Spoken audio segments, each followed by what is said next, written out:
Angin pegunungan berhembus dingin, menyapu hamparan lembah hijau paguyangan. Sinar matahari pagi menembus celah pepohonan jati yang rimbun dan lembab. Penduduk desa mulai terbangun oleh suara kicauan burung di balik perbukitan. Sebuah mata air jernih mengalir tenang di sela bebatuan purba yang berlumut. Mata air itu dipercaya sebagai urat nadi kehidupan masyarakat sejak zaman leluhur. Di bawah pohon besar, seorang lelaki tua bersila dalam keheningan yang dalam. Ia dikenal sebagai Kiai Penjalin, sang penjaga keseimbangan alam dan air. Tangannya yang keriput memegang sebatang rotan penjalin yang terlihat sangat tua. Warga desa sangat menghormati sosoknya yang pendiam namun penuh dengan kebijaksanaan. Kabar buruk mulai berhembus melalui kedatangan para serdadu kolonial yang sombong. Deru mesin dan langkah kaki serdadu Belanda mulai mengusik kedamaian desa itu. Seorang opsir Belanda dengan peta besar menunjuk ke arah lembah yang asri. Mereka berencana membendung aliran sungai untuk kepentingan perkebunan tebu luas. Para pekerja paksa mulai didatangkan dengan wajah yang kuyu dan tubuh lelah. Hutan mulai dibabat habis, suara kapak beradu kayu terdengar membelah kesunyian. Tanah mulai digali dengan paksa, merusak akar-akar pohon yang menahan bumi. Melihat kerusakan itu, Kiai Penjalin berdiri dengan sorot mata yang tajam. Ia memperingatkan para mandor Belanda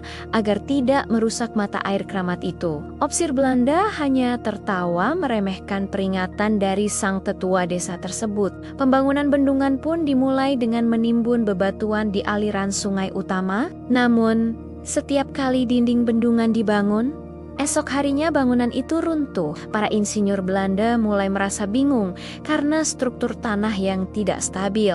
Mesin-mesin uap macet secara misterius saat mencoba mengeruk dasar lembah dalam. Suara gemuruh dari dalam tanah sering terdengar saat malam purnama tiba di sana. Masyarakat meyakini bahwa penunggu alam sedang murka karena rumahnya diganggu manusia. Kiai Penjalin kembali datang ke lokasi pembangunan dengan membawa pesan damai. Ia meminta agar pembangunan tetap menghormati batas-batas alam yang sudah ada. Opsir Belanda yang mulai putus asa akhirnya terpaksa mendengarkan nasihat sang kiai. Penjalin mulai merapal doa di pinggir aliran air yang mulai keruh tersebut. Ia menghentakkan tongkat rotannya ke tanah sebanyak 3 kali dengan penuh kekuatan. Secara ajaib, tanah yang tadinya labil mulai terasa padat dan menjadi tenang. Ia berpesan bahwa waduk ini boleh dibangun asal menjaga kesucian sumber airnya. Pembangunan pun berlanjut tanpa hambatan, berarti setelah kesepakatan batin itu terjadi.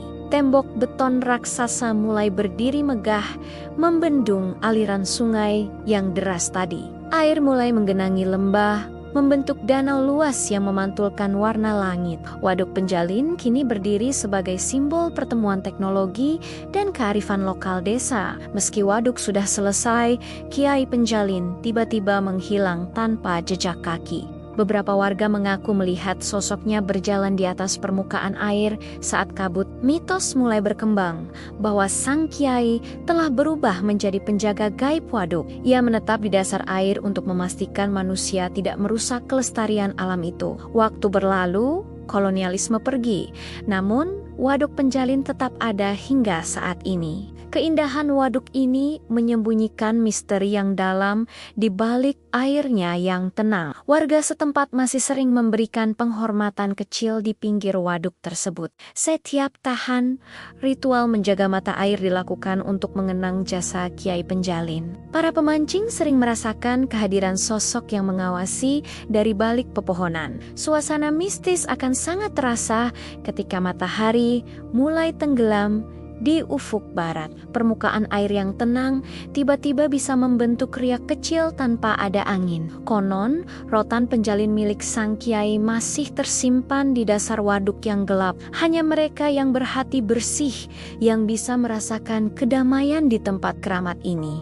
Jangan pernah membuang sampah atau mengotori air waduk jika ingin selamat di sana. Seorang pemuda mencoba merusak salah satu pintu air dan jatuh sakit keesokan harinya. Kejadian aneh itu menjadi pengingat bahwa hukum alam tetap berlaku di sini selamanya. Hutan di sekitar waduk tetap terjaga hijau berkat kepercayaan masyarakat yang kuat. Pepohonan besar yang mengelilingi waduk dianggap sebagai payung bagi sumber kehidupan. Kiai Penjalin seolah tetap hadir melalui bisikan angin di sela-sela daun bambu.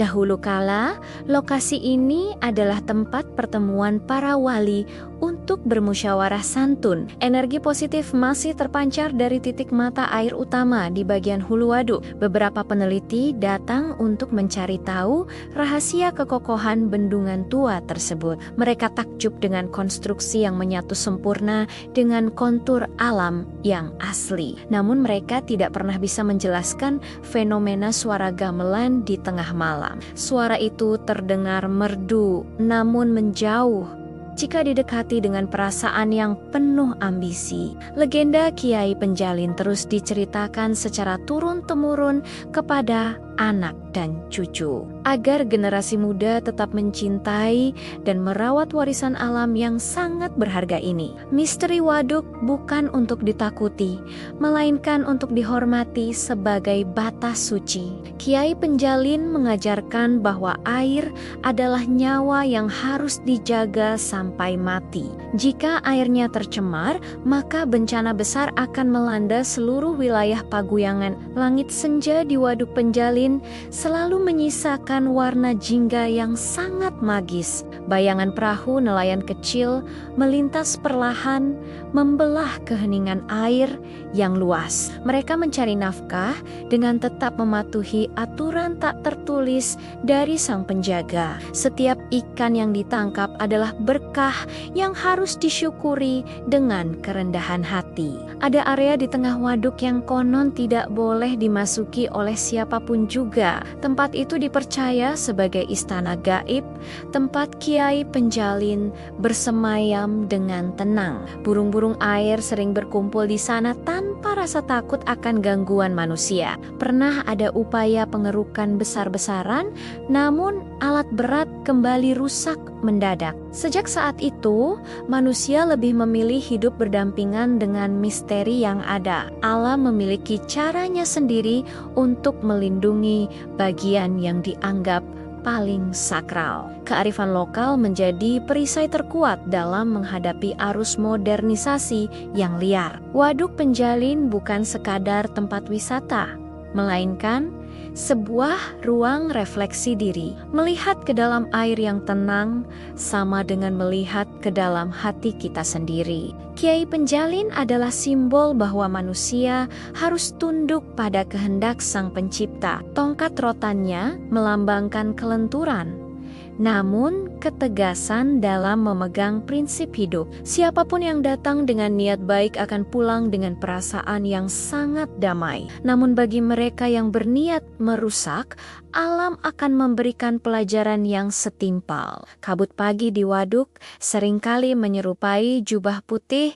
yang sedang menyapu bumi. Masyarakat menyebutnya sebagai saat di mana Kiai Penjalin sedang berkeliling waduk. Ia memastikan setiap tetes air tetap murni untuk kehidupan di masa yang akan datang. Kisah ini abadi bersama setiap riak air yang menyentuh tepian bendungan tua itu. Paguyangan tetap hijau berkat kesetiaan warga menjaga amanah dari Sang Kiai Sakti. Generasi berganti, namun rasa hormat terhadap kekuatan alam tidak pernah luntur. Waduk Penjalin menjadi saksi bisu sejarah panjang perjuangan manusia dan alam. Di bawah rembulan, bayangan sosok berjubah sering terlihat duduk di dermaga tua. Ia hanya mengamati, menjaga, dan mendoakan keselamatan bagi seluruh penduduk desa.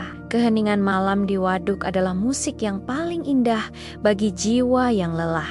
Jangan pernah mengusik kedamaian yang sudah tercipta sejak ratusan tahun yang lalu. Rahasia Kiai Penjalin akan tetap terkunci rapat di dalam dasar waduk yang tenang. Hanya alam yang tahu kapan rahasia itu akan terungkap kepada manusia pilihan nanti. Kita hanya perlu belajar cara mendengar suara alam melalui kejernihan hati kita. Misteri ini akan terus hidup selama air masih mengalir di bumi Paguyangan ini. Dan sosok Kiai Penjalin tetap menjadi legenda yang melegenda di sanubari rakyat. Cerita berakhir, namun penjagaan sang Kiai terhadap Waduk Penjalin tidak pernah usai.